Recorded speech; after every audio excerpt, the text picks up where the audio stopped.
इस तस्वीर को ध्यान से देखिए। इजराइल के फौजी ये क्या कर रहे हैं? ये तैयारी है उस ऑपरेशन की जो इजराइल अब हिजबुल्लाह के खिलाफ शुरू करने जा रहा है। क्योंकि जब से इजराइल हमास की जंग की शुरुआत हुई है, तब से लगातार हिजबुल्लाह इजराइल के इलाकों में हमले कर रहा है। इसलिए अब इजराइल तैयार हो रहा है जमीन पर आमने सामने की उस लड़ाई के लिए जो साउथ लेबनान में हिजबुल्लाह के खिलाफ बहुत जल्द शुरू होने वाली है। इस तैयारी का मकसद ये है कि जब हिजबुल्लाह से उसकी आमने सामने की लड़ाई हो तो इजराइल कमजोर न पड़ जाए। अब एक और तस्वीर देखिए।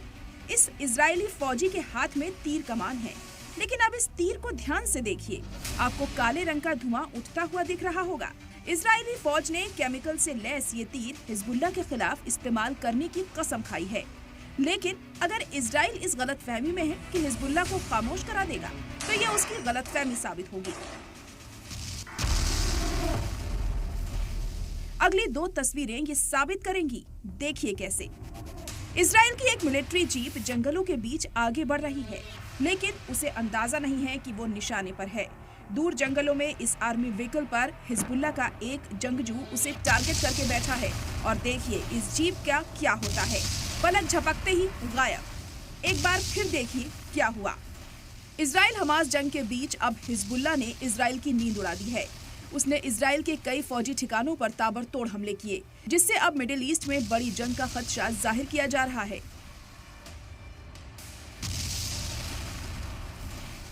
हिजबुल्लाह ने कहा कि उसने कई इजरायली आर्मी ठिकानों पर ड्रोन और रॉकेट हमला किया है।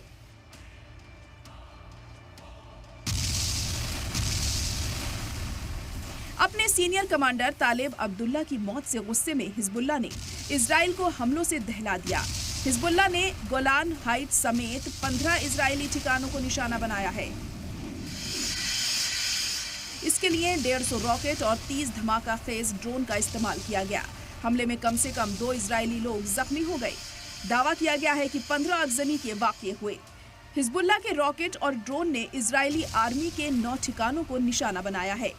हिजबुल्लाह ने दावा किया है कि इस हमले से इजराइल को भारी नुकसान हुआ है। इजराइल चाहे वो मेडिकल वेपन्स इस्तेमाल करे, चाहे तीर कमान के माध्यम से आके गोली फेंके, मुझे नहीं लगता कि हर प्रकार से वो हिजबुल्लाह के ऊपर हावी हो सकता है। हिजबुल्लाह जो है, कम से कम हिजबुल्लाह के पास 1 लाख से ज़्यादा लड़ाके हैं और बहुत ही बड़ी तादाद में ड्रोन्स हैं, मिसाइल्स हैं और रॉकेट्स हैं। दरअसल इस मंगल को इजरायली हमले में हिजबुल्लाह का टॉप कमांडर अबू तालेब मारा गया था। उसी के जवाब में हिजबुल्लाह ने ये हमला किया है। हालांकि इजराइल ने भी अपनी तरफ से पूरी ताकत लगा दी है। इजरायली फौज ने कई ड्रोन और रॉकेट को रोक दिया। इजराइल ने साउथ लेबनान के इलाकों में बमबारी करके और हिजबुल्लाह के ठिकानों को निशाना बनाकर जवाब दिया है। लगता ऐसा ही है कि इजराइल अब 2 फ्रंट वॉर लड़ने को तैयार है।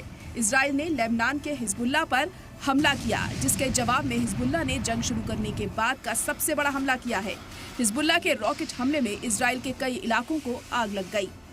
हिजबुल्लाह के रॉकेट हमले में इजराइल के कई इलाकों में आग लग गई। हिजबुल्लाह ने दावा किया है कि इजराइल पर अब 1 मिलियन रॉकेट और दागे जाएंगे।